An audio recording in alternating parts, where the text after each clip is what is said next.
हम लोग क्या कर रहे थे प्रीवियस क्लास में? जनरल डिफेंसेस इन टॉर्ट लॉ, ठीक है। जनरल डिफेंसेस में हमारा एक डिफेंस कंप्लीट हो गया था, वॉलेंटाइन नॉन फिट इंजूरिया, जिसका मतलब हमने क्या पढ़ा था? To a willing person injury is not done, मतलब जहां पर किसी ने खुद से वॉलेंटरली कंसेंट दिया है वहां पर हम क्या कंसिडर करेंगे कि वहां पर उस इंसान को इंजरी हुई ही नहीं है, क्योंकि उसके लिए उसने ऑलरेडी अपना कंसेंट दिया हुआ था, ठीक है। अब हमारा सेकेंड डिफेंस है plaintiff as wrong doer.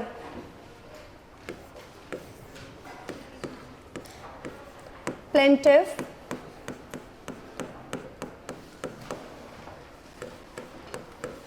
as a wrongdoer.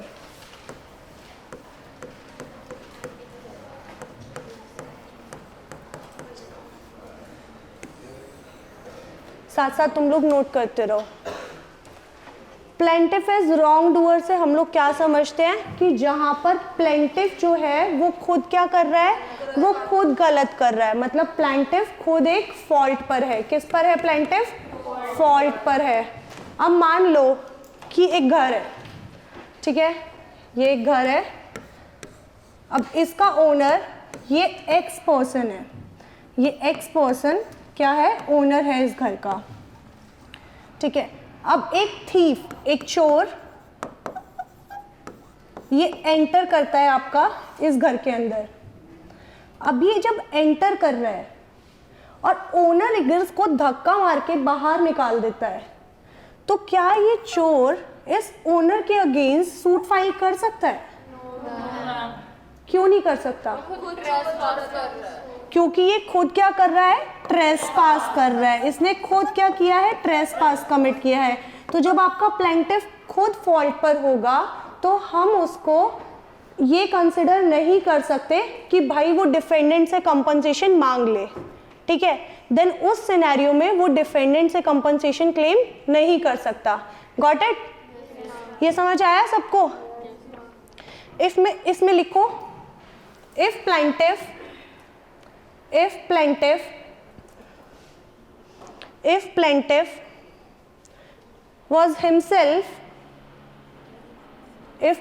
was himself doing an illegal act, if plaintiff was doing himself an illegal act, and due to that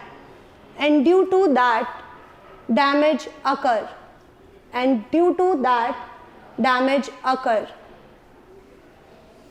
then if plaintiff was doing himself an illegal act and due to that damage occur, then you cannot ask for claim. Then you cannot ask for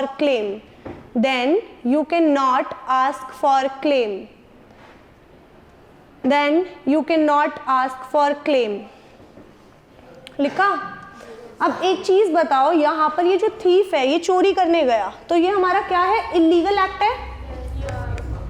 ये illegal act है। अब मान लो कि किसी ने अपने relative को अपने घर पे इनवाइट किया, ठीक है। अब इनवाइट करने के बाद वो उसको धक्का मार के घर से बाहर निकाले, तो क्या वो रिलेटिव उसके अगेंस्ट सूट फाइल कर सकता है? क्यों कर सकता है? हाँ, क्योंकि वो लॉफुली उस चीज को कर रहा था, उसने अपनी मर्जी से ट्रेसपास नहीं किया था, ठीक है। तो यहाँ जहां पर हमारा लॉफुल एक्ट होगा वहां पर प्लेंटिफ को हम रॉन्ग डूअर नहीं बोल सकते, लेकिन जहां पर हमारा कोई इलीगल एक्ट कमिट हुआ होगा तो वहां पे plaintiff as wrong doer consider किया जाएगा और वो डिफेंडेंट से कोई भी क्लेम, कोई भी कंपनसेशन डिमांड नहीं कर पाएगा, ठीक है। इसमें एक लाइन और लिखो, a person cannot claim damages if the injury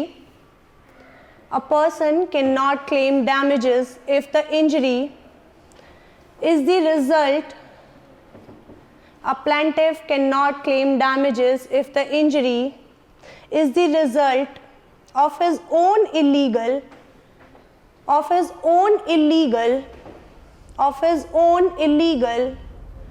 or wrongful act. of his own illegal or wrongful act, of his own illegal or wrongful act, of his own illegal or wrongful act. तो plaintiff अपने खुद की wrongful act की वजह से liable होगा. अब मान लो कि अगर वो अपने किसी फ्रेंड के साथ जाता और उसकी फ्रेंड की इंटेंशन होती चोरी करने की, लेकिन ये उसका दोस्त था, गया, इस एक्स पर्सन का दोस्त था ये इंसान. अब इसका जो फ्रेंड था वो थीफ था और इसने तब घर में एंटर किया, लीगली एंटर कर रहा है, लेकिन जो इसका दोस्त है अगर वो चोरी करता है तो क्या उसके एक्ट के लिए ये इंसान भी लायबल होगा अगर इसको भी धक्का दे के बाहर निकालता है वो? तो क्योंकि यहाँ पे प्लेंटिफ का खुद का एक्ट इलीगल होना जरूरी है, हिज ओन एक्ट. जब उसका खुद का एक्ट जो है इलीगल होगा तभी यहाँ पर प्लेंटिफ रॉन्ग डूअर कंसिडर होगा. Got it? इसका एक मैक्सिम लिखो, ex turpi causa non oritur actio. Ex turpi causa non oritur actio. इसका मतलब होता है नो एक्शन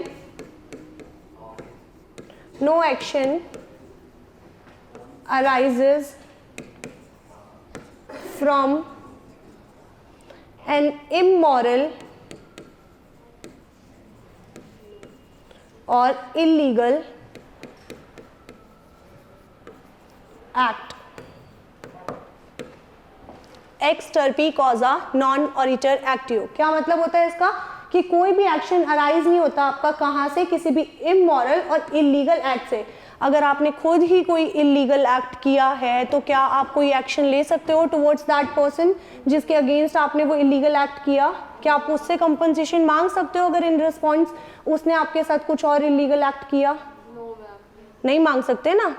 तो इस चीज को डिफेंडेंट कैसे यूज करता है? एज डिफेंस यूज करता है, इसीलिए हम इसको डालते हैं जनरल डिफेंसेस की कैटेगरी में. ओके, इसका एक केस करेंगे हम लोग.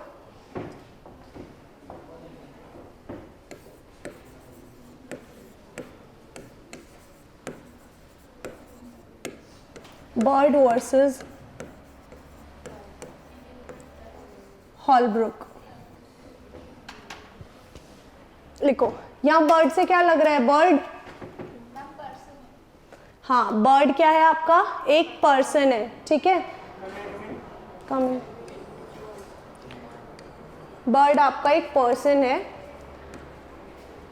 ये जो हॉलब्रुक है ये इसकी ये लैंड है. ठीक है, ये इसका गार्डन है.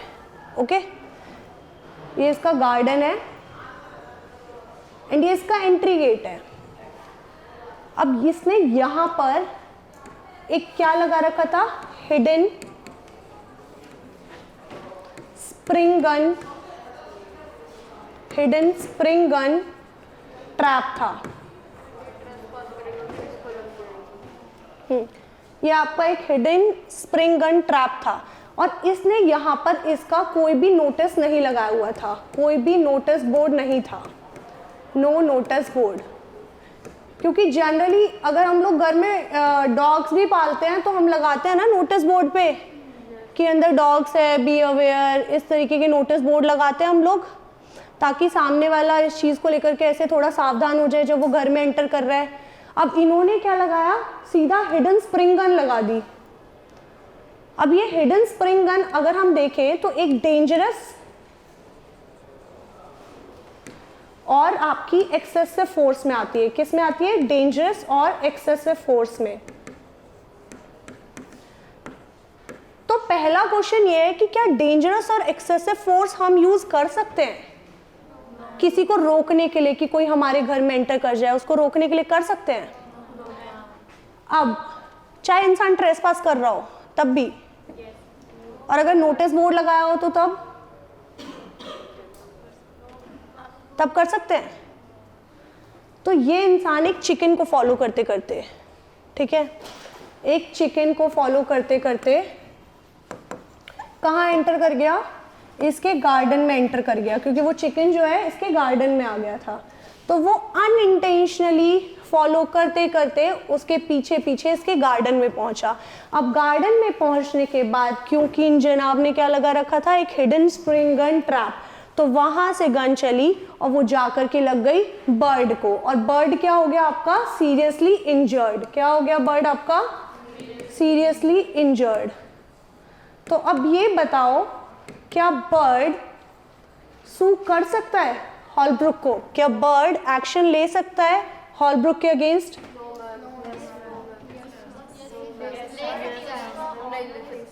हाँ ले सकता है।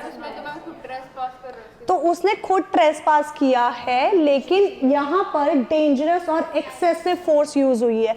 क्या किसी की प्रॉपर्टी एक ह्यूमन लाइफ के ऊपर आ सकती है? क्या protection of property is superior than human life? क्या प्रॉपर्टी को प्रोटेक्ट करने का राइट आपका ह्यूमन लाइफ से ज्यादा इंपॉर्टेंट है? कोई भी इंसान अपने घर पे इतनी खतरनाक चीज रख सकता है कि क्या बोलते हैं, अगर एक इंसान ने मान लो तुम्हारे घर पे तुम्हारे रिलेटिव्स ही आ गए, तुमने कोई बोर्ड भी नहीं लगाया, तुमने कोई नोटिस बोर्ड नहीं लगाया, कोई वार्निंग बोर्ड नहीं लगाया, तुम्हारे रिश्तेदार आ गए, तुम्हारा दोस्त आ गया, गन से उड़ गए, हो गई ना सीरियस इंजरी। तो क्या ऐसी एक्सेसिव फोर्स आप यूज कर सकते हो अपने घर में? अब मैं कल को अपने घर में टाइगर पाल लूं, ठीक है, और कोई बोर्ड ही ना लगाऊं, तो क्या ये जस्टिफाइड है कि कल को अगर कोई ट्रेसपास कर जाएगा तो ठीक है ना, टाइगर ही तो है, कौन सी बड़ी बात है, गलती तो उसकी है जो मेरे घर में घुसा, क्या ये सही बात है? तो यहाँ पर बर्ड को क्या मिलेगी, कंपनसेशन मिलेगी, एंड यहाँ पर डिफेंडेंट जो है वो आपका लायबल होगा, he will get the compensation, and आपको जो डिफेंडेंट है वो लायबल होगा, ये आपका लायबल होगा। ओके, समझ आया सबको? किसी को कोई डाउट तो नहीं है? पक्का? अब तो नहीं लग रहा कि नहीं होगा लायबल?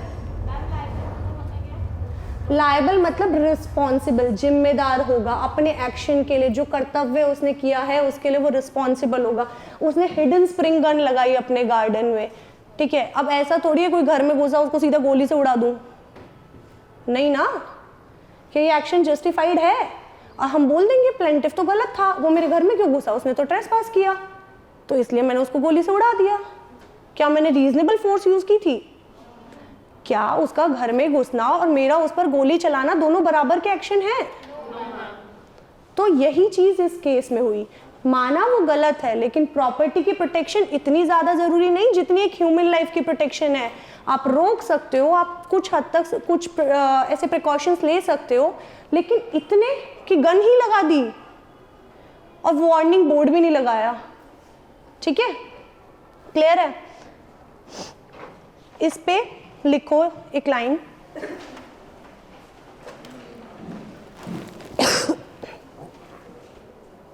लिखो even a trespasser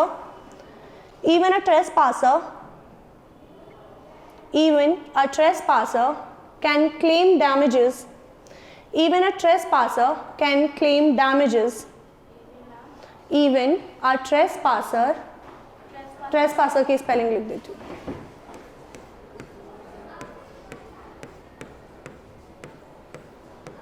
Even a trespasser कौन था? यहाँ पे बर्ड था ना, उसने ट्रेसपास किया, वो उसके घर में घुसा उसकी मर्जी के बिना। Even a trespasser can claim damages if the defendant uses damages, can claim damages if the defendant uses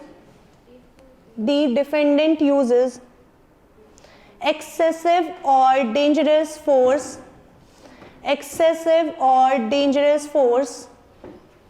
excessive लिखूं? मैंने यहाँ पे लिखा भी हुआ है, EXCESSIVE, excessive or dangerous force to protect his property,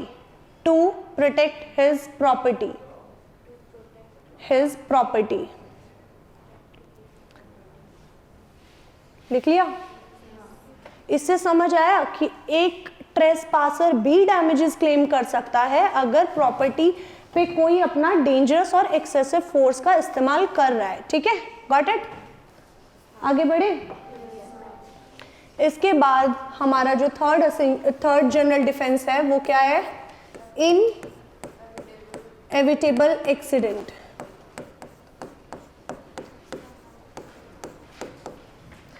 inevitable accident से किसी को कुछ समझ आ रहा है? नेग्लिजेंस की वजह से नहीं होता, ठीक है, लेकिन इनएविटेबल एक्सीडेंट होता क्या है? बताओ, इनएविटेबल एक्सीडेंट क्या होता है? जिसको आफ्टर टेकिंग केयर भी रोका ना जा सके। एक ऐसा एक्सीडेंट जहां पर हम अपनी पूरी कोशिश करने के बाद भी उसको रोक ना पाए, उसको बोलते हैं इनएविटेबल एक्सीडेंट।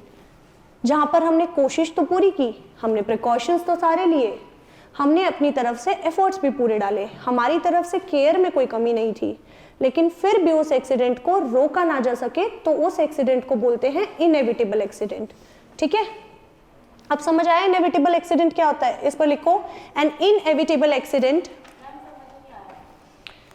जिस एक्सीडेंट को हम रोक ना पाए आफ्टर टेकिंग केयर भी, वो हमारा इनएविटेबल एक्सीडेंट होता है। एग्जाम्पल के तौर पे समझो, हमने एक रेंटल कार ली, ठीक है, अब उसने उस कार की प्रॉपर सर्विस करा के दी हमें, उसकी कार में कोई कमी नहीं थी, उसने प्रॉपर सर्विस कराई, गुड कंडीशन में कार थी, लेकिन उसके बावजूद भी एंड में जाकर के उसका स्टीयरिंग लॉक हो गया कार का, तो स्टीयरिंग लॉक होने की वजह से एक्सीडेंट हो गया। तो यहां पर क्या नेग्लिजेंस था किसी की भी पार्ट पे? लेकिन फिर भी हो गया, तो क्या इस एक्सीडेंट को किसी तरीके से रोका जा सकता था? तो ये क्या हुआ आपका इनएविटेबल एक्सीडेंट। ठीक है, लिखो, an inevitable accident, an inevitable accident, an inevitable accident is an accident. An inevitable accident is an accident which could not have been prevented, which could not have been prevented, which could not have been prevented by the exercise of, which could not have been prevented by the exercise of reasonable care and caution, by the exercise of reasonable care and caution, CAUTION, caution, reasonable care and caution, CAUTION.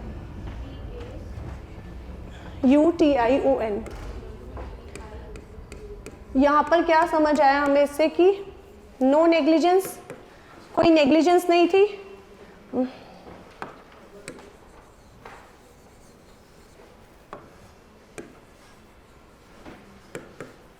No negligence plus आपका reasonable care था, तो वो हमारा क्या कहलाता है? अगर हमारा कोई नेग्लिजेंस नहीं था और हमारी तरफ से रीजनेबल केयर भी थी तो वो हमारा क्या कहलाएगा? इनएविटेबल एक्सीडेंट कहलाएगा। जैसे हमने वो गाड़ी वाला एग्जांपल समझा, उन्होंने प्रॉपर सर्विस करा के दी, गाड़ी जो रेंटल कंपनी थी उसके पार्ट पे कोई फॉल्ट नहीं था, कोई भी लापरवाही नहीं थी, कोई भी नेग्लिजेंस नहीं था, उन्होंने प्रॉपर रीजनेबल केयर ली थी, ठीक है, उसके बावजूद भी एक्सीडेंट हो गया, तो वो क्या कहलाएगा? हमारा इनएविटेबल एक्सीडेंट कहलाएगा।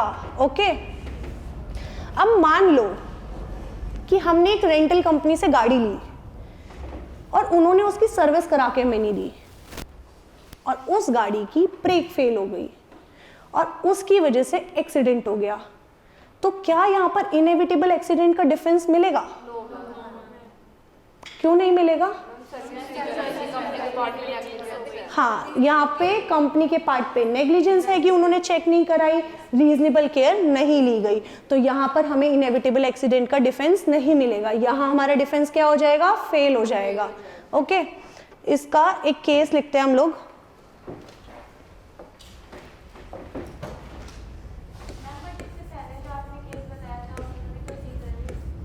उसमें सर्विस कराई थी। तो सर्विस तो इन्होंने भी करवाई होगी ना। नहीं, मैंने बोला नहीं कराई।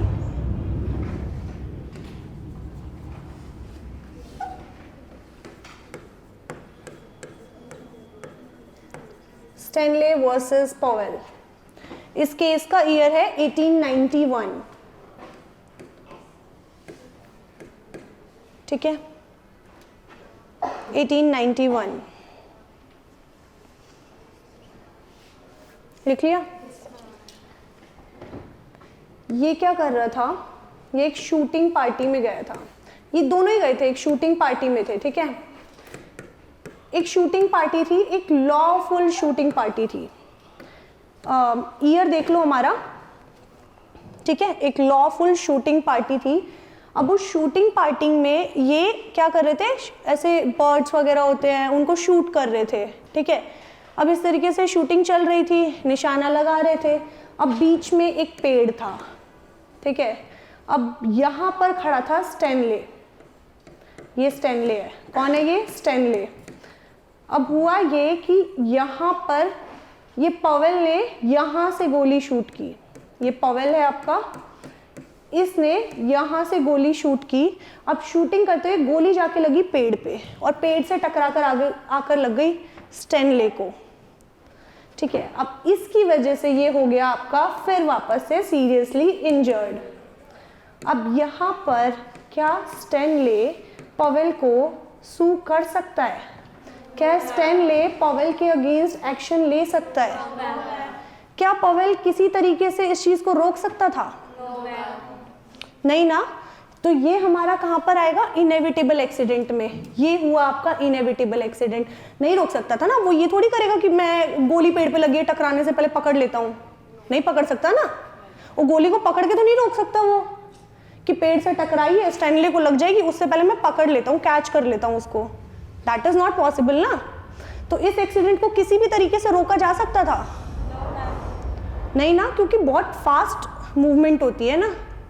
तो वो आकर के स्टैनले को लगी, स्टैनले इंजर्ड हो गया, लेकिन उसके बाद भी पॉवेल आपका लायबल नहीं होगा, ही इज नॉट लायबल।